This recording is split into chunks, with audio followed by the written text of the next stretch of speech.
মির্জা গুলাম আহমদ আলাইসাল্লাম নবী হওয়ার দাবি করেছেন, যা স্পষ্ট কুফরি।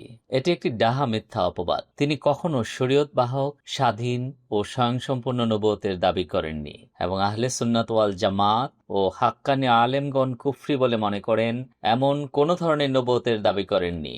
বরং তিনি সেই দাসত্বের নবুয়ত লাভ করার দাবি করেছেন যা পবিত্র কোরআনের সূরা নিসার ৭০ নম্বর আয়াতে বর্ণিত হয়েছে। পাঠকদের অবগতির জন্য একথাও জানা আবশ্যক, মহানবী সাল্লাল্লাহু আলাইহি সাল্লাম তার উম্মতের সংশোধনের জন্য ঈসা নবিউল্লাহর আগমন বার্তা সুস্পষ্টভাবে জানিয়ে গেছেন। মুসলিম শরীফ, ইবনে মাজাহ দ্রষ্টব্য।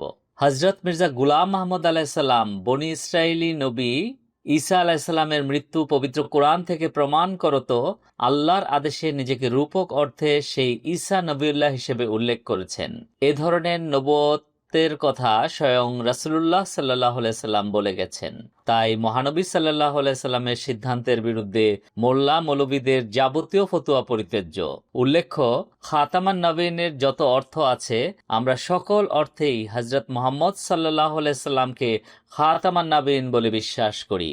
দেওবন্দি মাদ্রাসা ও মতবাদের প্রতিষ্ঠাতা মাওলানা মোহাম্মদ কাসেম নানুতুবি সাহেব খাতামান নবীনের যে বিশ্লেষণ তাহজিরুন নাস পুস্তকে উল্লেখ করেছেন, তার সাথে আমরা সম্পূর্ণ একমত।